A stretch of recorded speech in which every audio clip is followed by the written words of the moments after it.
सर्वशक्तिमान पिता धन्यवाद करते हैं आज के सुंदर बाइबल अध्ययन के लिए। खुदावन हर एक को बड़ी बरकत दे, आशीष करे। पिता यीशु नाम से मांगती हूँ, आमीन। हम पढ़ेंगे दूसरा इतिहास 25 अध्याय। यहूदा में अमस्या का राज्य। जब अमस्या राज्य करने लगा तब वह 25 वर्ष का था। यरूशलेम में 29 वर्ष तक राज्य करता रहा। उसकी माता का नाम यहोनदान था, जो यरूशलेम की थी। उसने वे किया जो यहोवा की दृष्टि में ठीक है, परंतु खरे मन से ना किया। जब राज्य उसके हाथ में स्थिर हो गया, तब उसने उन कर्मचारियों को मार डाला जिन्होंने उसके पिता राजा को मार डाला था, परंतु उसने उनके बच्चों को ना मारा, क्योंकि उसने यहोवा की उस आज्ञा के अनुसार किया जो मूसा की व्यवस्था की पुस्तक में लिखी है। पुत्र के कारण पिता ना मार डाला जाए, और पिता के कारण पुत्र मार डाला ना जाए। जिसने पाप किया हो वही उस पाप के कारण मार डाला जाए। एदोम के विरुद्ध युद्ध।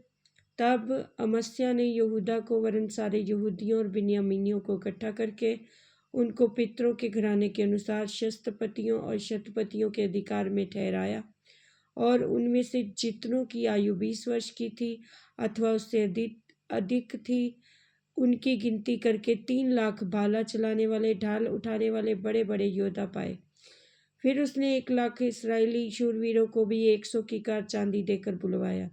परंतु परमेश्वर के एक जन ने उसके पास आकर कहा, हे राजा, इस्राएल की सेना तेरे साथ जाने ना पाए, क्योंकि यहोवा इस्राएल अर्थात अब्राहम की समस्त संतान से के संग नहीं रहता।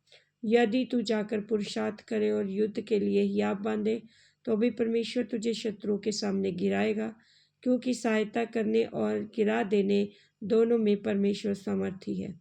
अमस्या ने परमेश्वर के भक्त से पूछा, फिर जो 100 कीकार चांदी मैं इस्राएली दल को दे चुका हूँ, उसके विषय में क्या करूँ?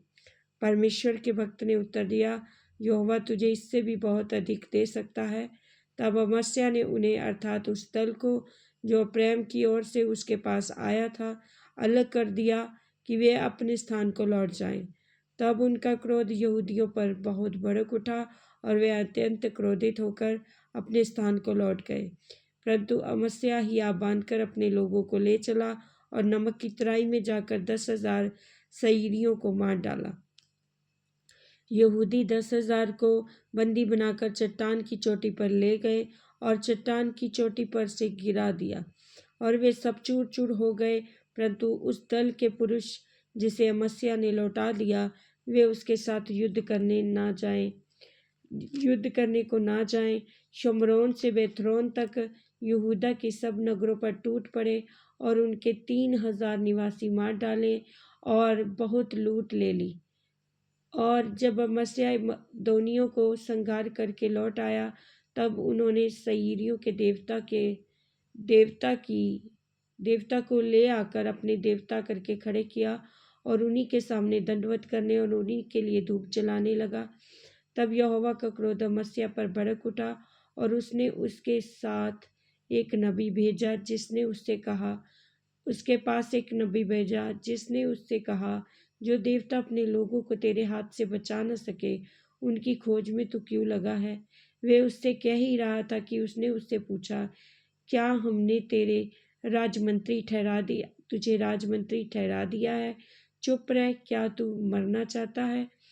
तब वह नबी ये कहकर चुप हो गया, मुझे मालूम है कि परमेश्वर ने तेरा नाश करना ठान लिया है, क्योंकि तूने ऐसा किया है और मेरी सम्मति नहीं मानी। इस्राएल के विरुद्ध युद्ध।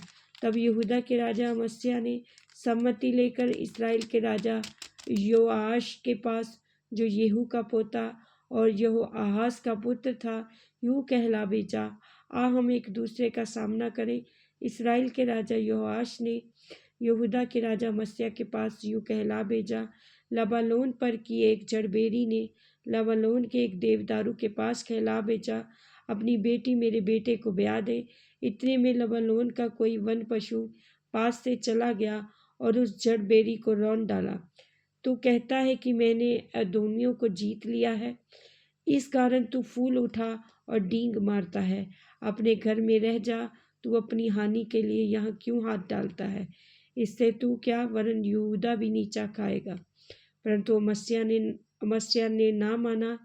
ये तो परमेश्वर की ओर से हुआ कि वह उन्हें उनके शत्रु के हाथ कर दे, क्योंकि वे अदोम के देवताओं की खोज में लग गए थे। तब इसराइल के राजा ने योआश ने चढ़ाई की, और यहूदा के राजा अमस्याह ने यहूदा देश के बेतशेमेश में एक दूसरे का सामना किया। यहूदा इसराइल से हार गया और हर एक अपने अपने डेरे को भागा। तब इसराइल के राजा योआश ने यहूदा के राजा अमस्याह को, जो यहोआहाज का पोता योआश का पुत्र था, बेतशेमेश में पकड़ा और यरूशलेम को ले गया, और यरूशलेम की शहरपनाह को एप्रैमी फाटक से कोने वाले फाटक तक 400 हाथ गिरा दिया। जितना सोना चांदी और जितने पात्र परमेश्वर के भवन में ओबेदेदोम के पास मिले, और राजभवन में जितना खजाना था, उस सब को और बंधक लोगों को भी लेकर वह शुमरोन को लौट गया। यहोआहाज के पुत्र इसराइल के राजा योआश के मरने के बाद योआश का पुत्र यहूदा का राजा अमस्याह 15 वर्ष तक जीवित रहा।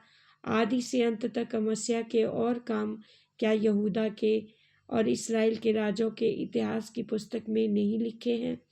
जिस समय अमस्याह यहोवा के पीछे चलना छोड़कर फिर गया था, उस समय से लेकर यरूशलेम में उसके विरुद्ध द्रोह की गोष्ठी होने लगी, और वे लकीश को भाग गया।